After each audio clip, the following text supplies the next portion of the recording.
Hi. What's up, profitable stylist? We're having some fun today. Bernard's got all Kramer's my kinds of favorite. toys to show us. When Kramer walks into a room, Yeah, exactly. oh my God, I love that. Hey, there's a few things here we're going to talk about. It's going to be very fascinating. I'm surprised how many people don't know what they can do with a synthetic wig, and I'm going to show you in just a few minutes.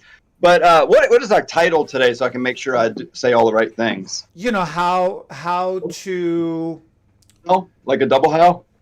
wait, what? How? No, how to make a synthetic wig look natural. And so you've got synthetic hair wigs, you've got synthetic front, synthetic lace front wigs, right? You've got regular extensions, synthetic hair extensions. You've got so many different types of synthetic options. So we got to talk about what they are, why they exist, what their purpose is, and how to maintain them, how to take care of them. So my business partner yesterday said something about how to make a synthetic wig look natural. Yeah, I'm reading it because he said that to me. And I said, buy the right wig. He said, okay. That's So the that easiest thing, right? Yeah, that's the easiest thing because all over the internet are these synthetic lace front wigs. Lace front wigs, human lace front wig, synthetic lace front wig. That lace in the front is what makes it look real coming from the scalp. But traditionally, a synthetic, Google's never going to be able to put that word down there. A synthetic wig and a human-haired wig, there's some inherent differences. And I want to mention what an older fashion wig, which were mostly synthetic, what they had that made that, what they thought made them look better. First of all, most of us stylists are huge into this weft, putting wefts on the head right now. Get away from the strands because the wefts are so much faster. I haven't got away from the strands, but I see the cult group following the natural beaded and waterfall and all the wefts. I do like the beaded weft, the beaded flat weft that we use the most. But either way, wefts put hair in on a head really quick when it comes to hair extensions. On a wig, that's how the cheap wigs are made, are with wefts. And you've seen some of the girls on, well, maybe not you, maybe not everybody watching, but I got to watch it in person a couple of times. Really kind of cool. I hired the right person that knew how to make a wig, and we had some leftover wefts from clients just laying around. I come in one morning, she's got a stocking cap over a canvas block head like this, and she's literally gluing and sewing wefts to that stocking cap, making her own wig. Well, that's how wigs are made. Now, the top part is where it gets a little more difficult because you don't want to see the strips, and how far apart do you put the strips? So they're usually a little different there. But one of the biggest characteristics of a wig, a synthetic wig, is that they put these short hairs in there and they curl them really tight and make them a little fuzzy, and it's supposed to hide the base. But that's also what gives you this bushy, fake-looking scalp. So sure, in the old days when that was the style, and a lot of older ladies when they were young, now they're the old ladies, but the style didn't leave them. They did a lot of teasing. They're pulling their hair up and teasing, and they just matted base. And so the wig companies thought, you know what? We can hide the base by doing that early. Do it early on, and it makes it look more natural until the styles changed and you wanted to split the hair wide open and see what was going on at the scalp in the front. So then lace came along for the front, but they were still doing it in the back. And then I see my daughter at a Halloween party just a few nights ago, and she's got this wig on. I forget who she was. Anyway, doesn't really matter. She has this blonde wig on. The end of the night ends up on my head, for fun. And she took it off. I threw it on, and she said, "Dad, you can have it." I said, "What?" She goes, "Just a cheap wig, just a cheap at the party store, and I'm never going to use it again." I said, "I'm going to use it in a video next week because it's synthetic hair, and I want to show people what you can do with synthetic hair." So even this cheap wig is made better than the old-fashioned wigs. It doesn't have that thick base, so it's flatter to the head. Now you can see the fibers up close, or a little wiry looking, but just a really quick little tutorial of the difference in synthetic fibers. I don't want to go through all the details, but there's really, really cheap synthetic fibers and more expensive synthetic fibers. And basically, the more expensive ones get smaller around, because synthetic fibers generally big and doesn't match with a small human hair. And so they're big and smooth, or the low end ones. And so they're shiny, and this one's super shiny and fat fibers. Then when you get to the more expensive fibers, they rough the cuticle, or they rough the plastic straw up to make it look more like cuticle, and they make it smaller so it mimics real hair a little bit better. So that's the first thing. And then they make it of, you got a question? No, is that like the difference between acrylic and nylons?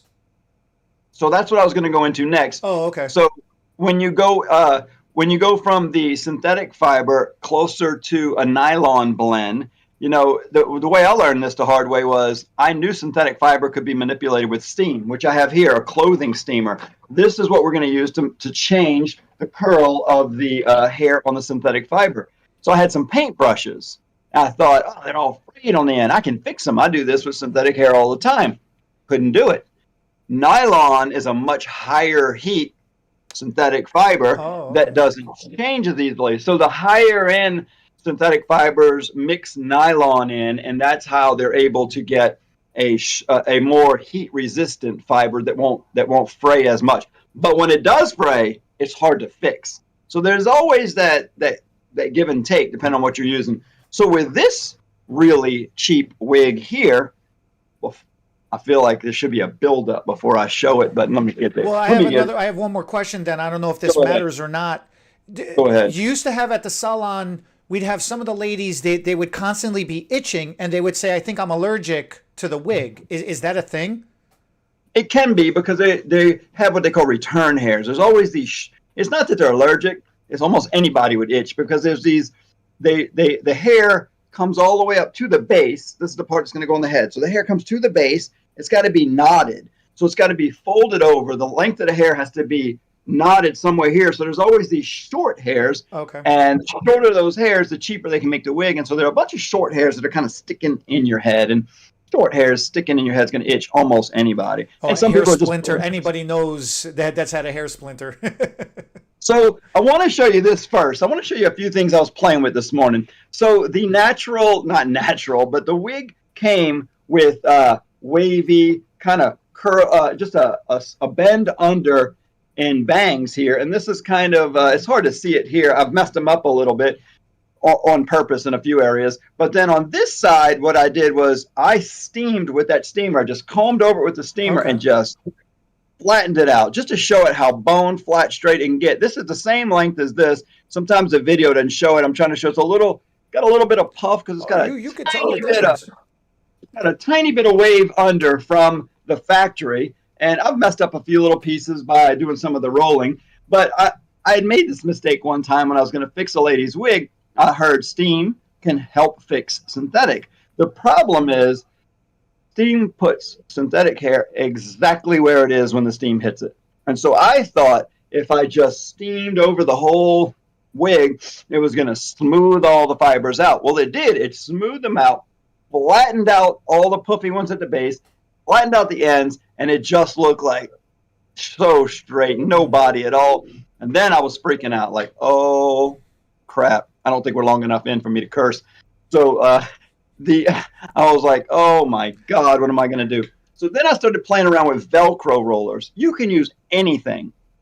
And so on this side of the head, I took too big of a section at one point, and I barely got this wave in the back. You can see some of the bend marks because I put too much hair in a blue roller, wrapped it around it, and where I had a lot of hair going around it at the end, where this hair was on the outside of the rolling, it got most of the bend here and here on the two sides of the blue roller.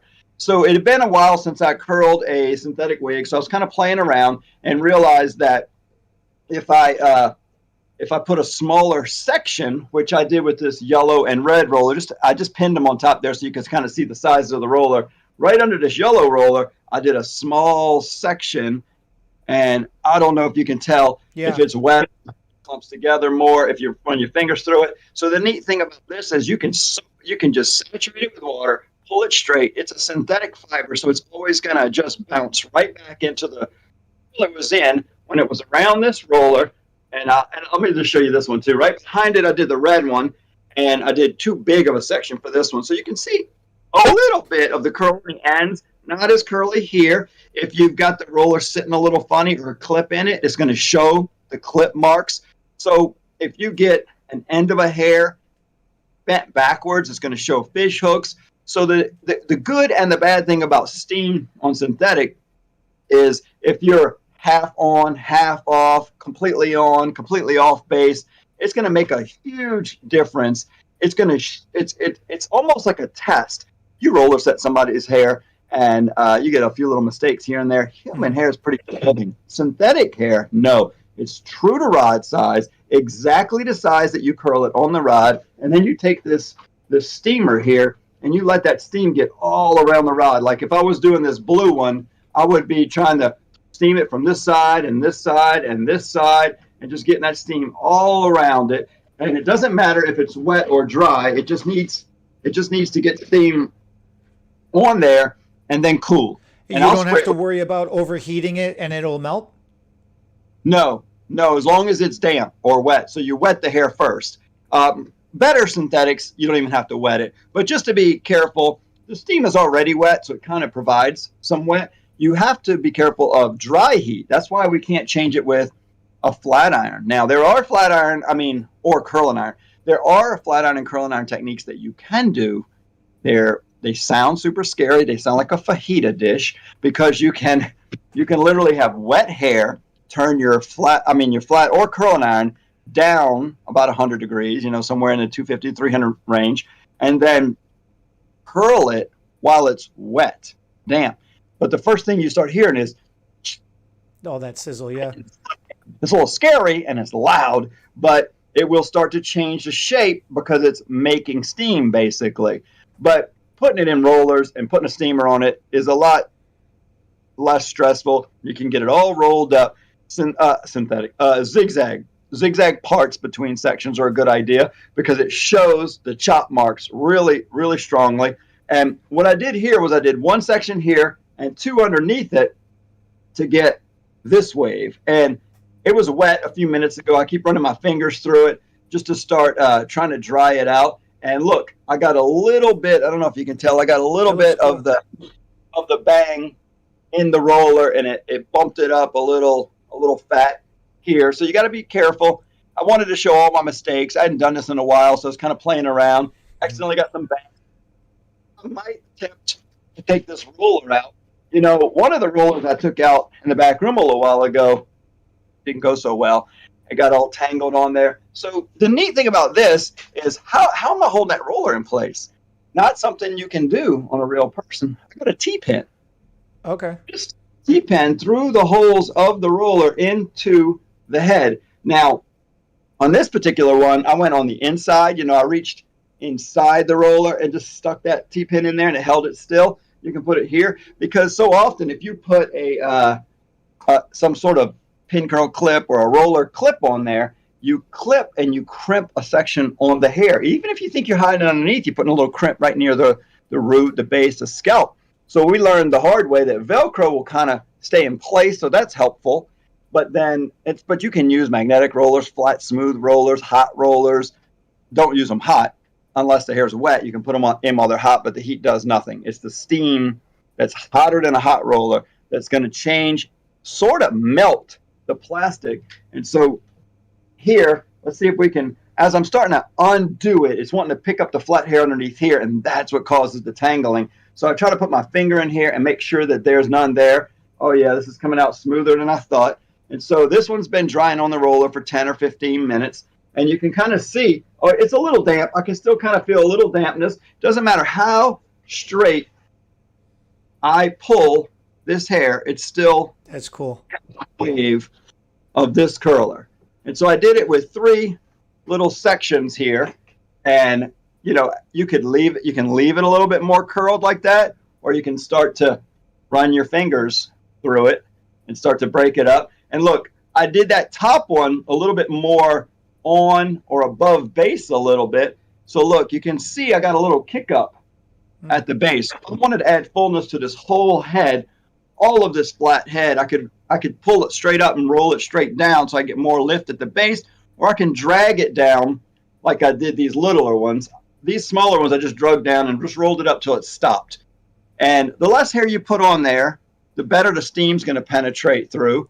But you can kind of see, you can get big curl, little curl. Just depends on the size of the roller.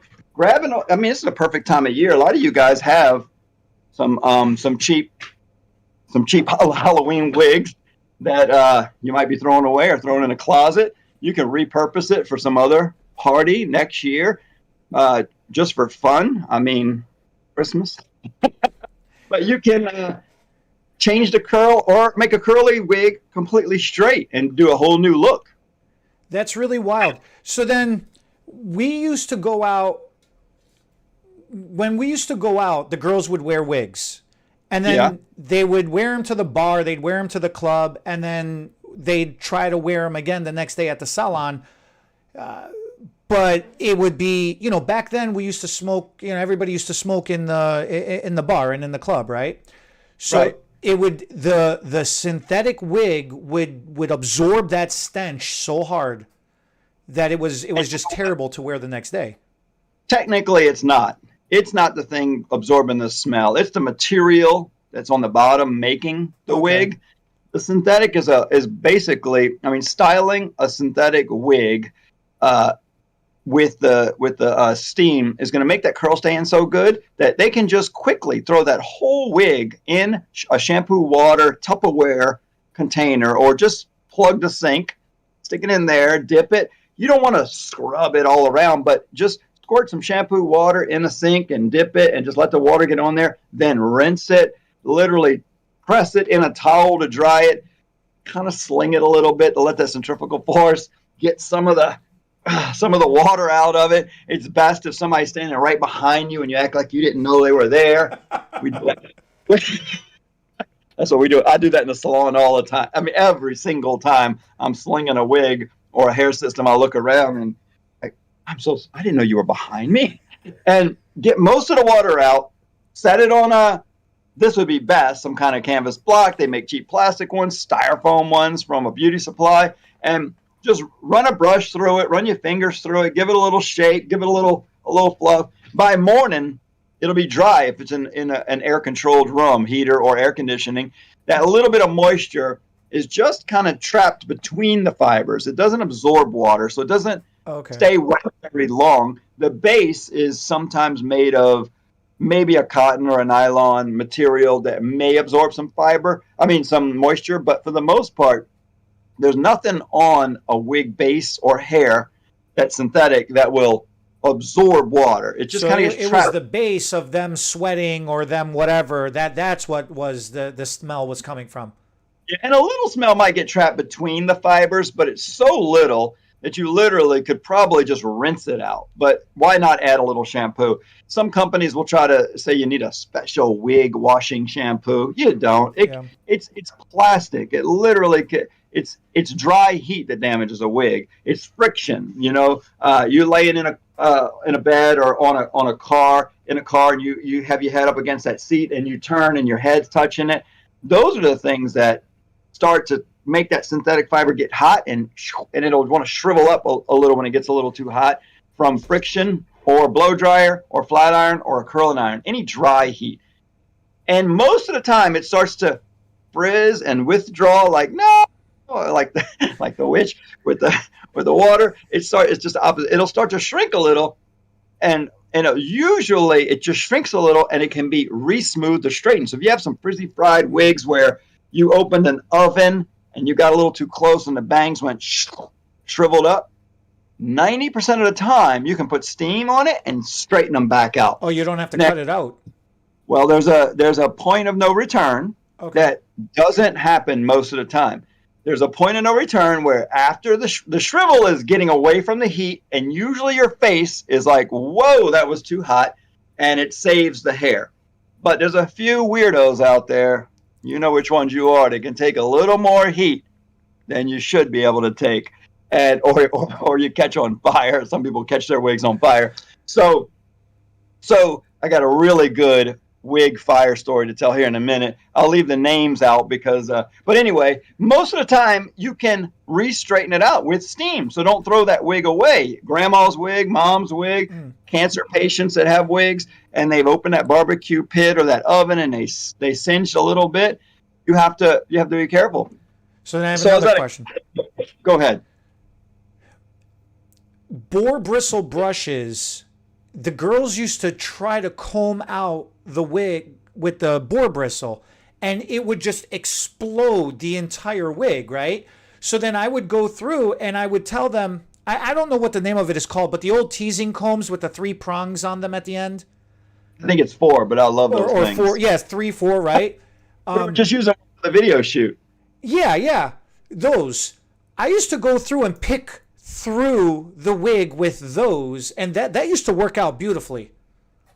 Yeah, so it's a lot like real hair as far as the styling. Like we talked about curl in a video not too long ago. You can see how this looks a lot more pretty here because it's one big chunk, and I don't have a brush here. But the more I separate this, it's a little damp still also, so some of the hairs are clumping together because of water. But the more I separate this, and the more I separate it, the more frizzy, fuzzy it's going to look. It's never going to look as fuzzy as human hair. So that's some of the advantages of a wig. You can get caught in the rain. It's still going to stay pretty wavy. That water weight might pull it down a little, but a little shake, a little towel dry, it'll come right back. Just getting through the tangles. Use products like usual. Use hairspray, gels, mousses. Leave-ins are amazing. What's that? Like leave-in conditioner sprays, I've always found are amazing. Yeah, so, I mean, you can change the whole look of a flat. Look, this is me practicing in the back with too big of a section.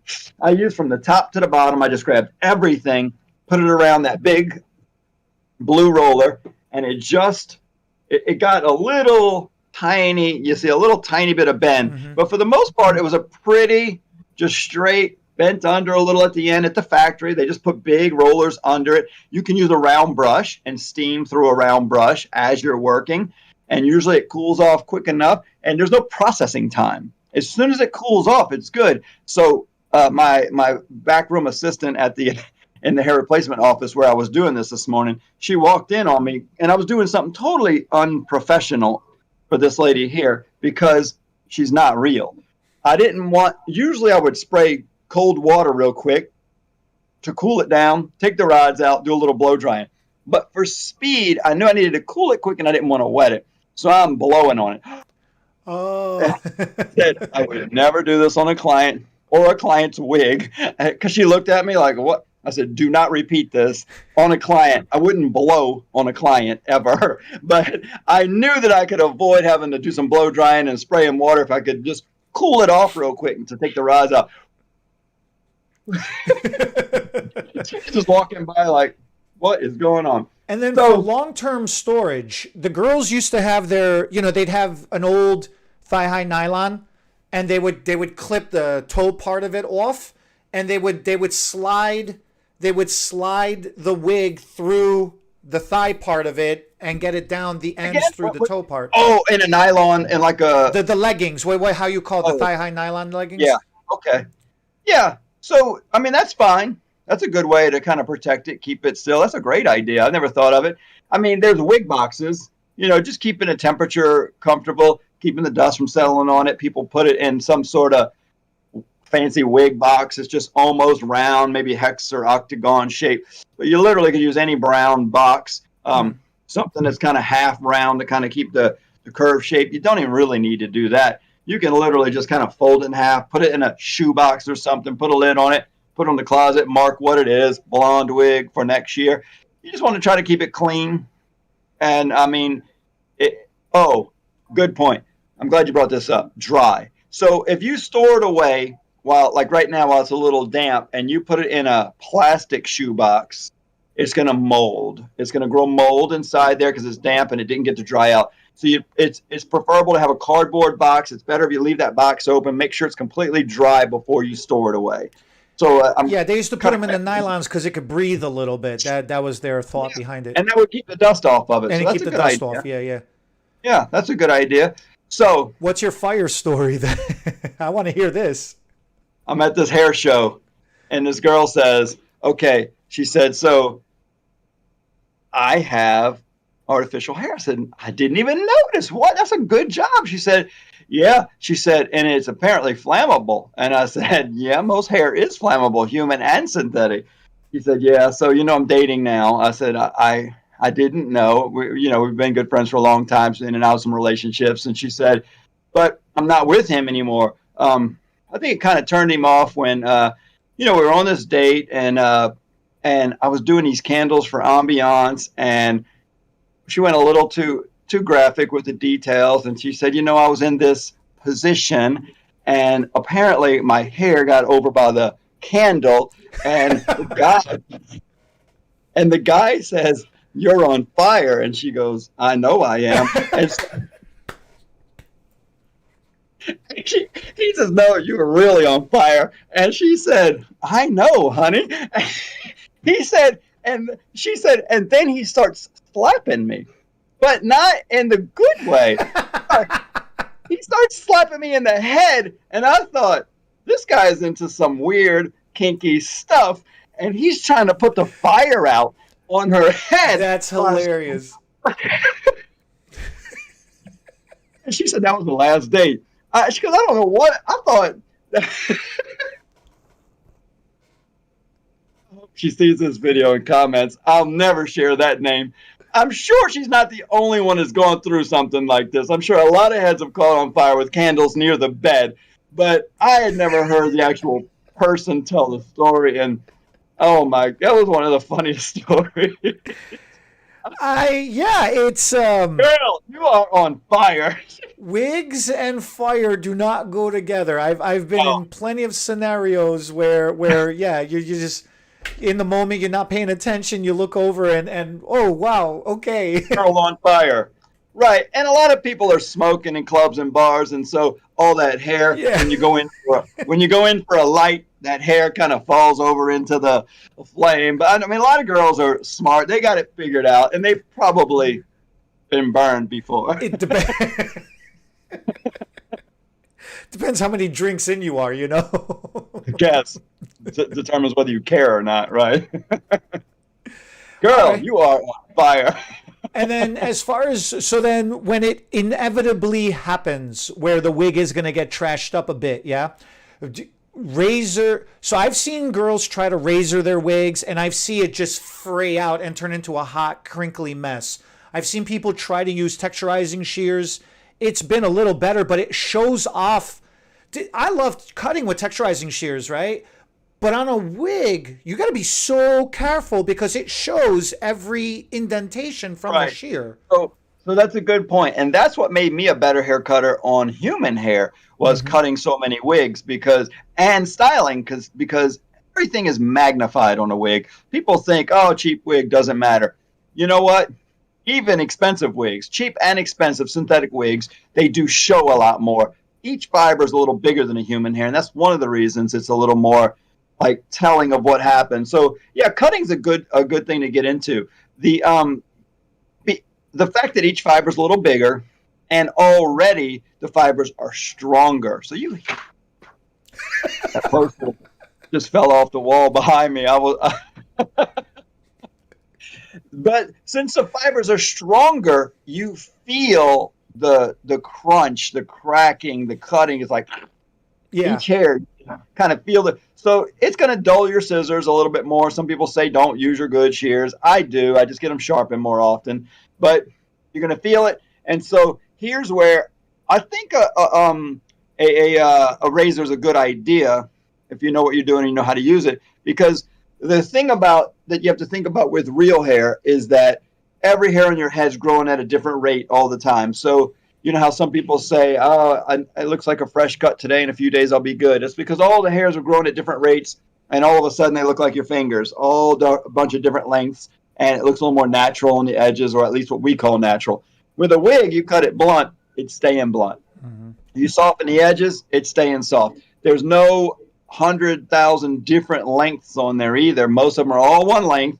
And sometimes that makes it look flatter and smoother and neater over the top. But sometimes you want some more realness or some more natural or around the face, and you got to break it up. So this is where I learned that with thinning shears, the real fine taper thinning shears, the more teeth per square inch, the better.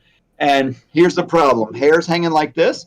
Most people put thinning shears across the hair. Perpendicular, yeah. And so it shows, it's not a solid line, but it shows a dotted, broken up line. Right. So you could use thinning shears almost like point cutting. And so it hides the dotted line a little bit better, and it's thinning at the same time. So yeah, with a razor, the same thing. When you go in with a razor completely perpendicular across that section of hair, and you razor it on top or on bottom, it cuts a lot of hairs at the same length. It might be broken up, but they're all the same length in too many areas. And so it's good to more almost like point cutting, but like going in there and doing smaller sections. Like notching in or almost slide cutting a little bit.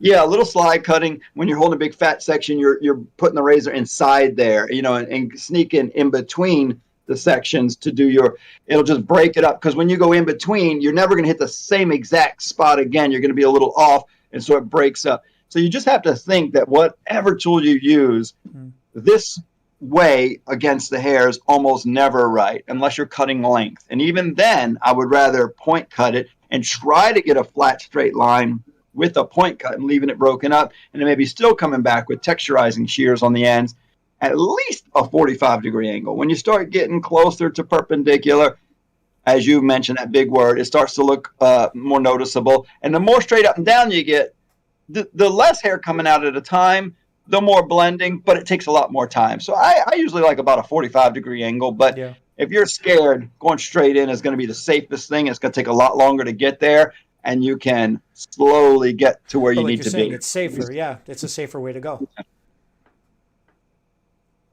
I could talk about synthetic wigs forever. If you have any more questions, I'd love to go over it, but I don't know what else to say right now. The only other thing I can think of is going back to when you were talking about washing them, just keeping it simple. You were saying to pat it between towels. We used to hold it from the top, and we just kind of like wring it out a little bit, or squeeze it out. Because I've seen it where in the beginning we didn't know no better, and we'd sit there and we'd wring it out and wring it out and wring it out, and all of a sudden, when it was wet, it didn't show, but when it dried, holy crap, the hairs were going in 3 different directions. Yeah, so the pull, when you put the towel over, you pull it. I just worry about, sure, the tension should be on the towel and not the hair, so it's okay. So that's another thing, is we pulled hair out of some when the towel's a little flexible, and then the synthetic hair is not flexible. It's not at all. No, I learned that one the hard way. Whereas human hair will stretch, I don't know, I think I've heard as much as 50% its length when it's wet. It'll literally go 50% longer, which is you with the science nerdy stuff this week. Look at you. It's good, healthy hair. So it's crazy. Human hair, the dynamics are phenomenal. It's a smaller hair, but it can take more heat. It can break easier when dry, but it does have more stretch, so it doesn't usually break. And then when it's wet, it stretches more. So there's some safety in brushing tangles out of hair when it's wet because it's got a little bit more give. But that's human hair. Synthetic hair, no give. It's that. And so you pull on a tangle, and you pull a little too much like you do human hair, it's going to break a little. It's a strong fiber, so it doesn't break easily, but it's going to break rather than stretch. And so don't be aggressive on it. And when you pull it inside of a towel, that towel will have more stretch than the synthetic hair will. So you'll pull it out of the base a little more. So that's why we do a lot of squeezing. We will lay it on a towel. Like if that's the towel, just lay it across here and then roll that whole towel up and squeeze. But it's just basically getting it in between a couple of cotton towels and squeezing. I don't like those synthetic fibered towels. I don't feel like the ones that you can't color or bleach because they're not real, just like a wig, but then they don't absorb water either. So then I don't feel like they dry. They grab a few they grab. My son uses them to dry his car. Microfiber towels, and I'm thinking they don't actually absorb water. A little bit of water goes between the fibers. Hey, a little pro tip for you car cleaners out there or using microfiber towels. They don't work after you put them in the dryer. Oh, because the heat from the dryer melts out all the fibers. Yeah. So my son, I learned this from synthetic wigs, and I read the directions on the microfiber towel one time, and he said, my microfiber towels don't work anymore. I said, you dry them in the dryer? He said, yeah. I said, there's the problem. Those microfiber towels, those microfibers are blown open a little bit to let a little bit of water kind of get trapped between the fibers. But once you dry them, those little frayed parts close in, and they're just synthetic strings, and they barely grab any water between them anymore. So it's a lot of the same principles, and it's that heat. It just destroys plastic synthetic fibers. Same thing with my friend back here. Moral of the story, heat is never the friend of hair. You got to be really careful with heat all the time. For human and synthetic. Human and synthetic. Well, that's a wrap, guys. I think. That's cool. No, yeah, that's cool. I like it. That's fun. It's fun. All right, everybody. Thank you so much for watching. Hit us up with the comments. Ask us your questions. Let us know. Actually, let us know your stories about catching your hair on fire. And when you buy Bernard a coffee, then we'll sit there, read your story, and have a laugh. Catch you all next week. Thanks, everybody.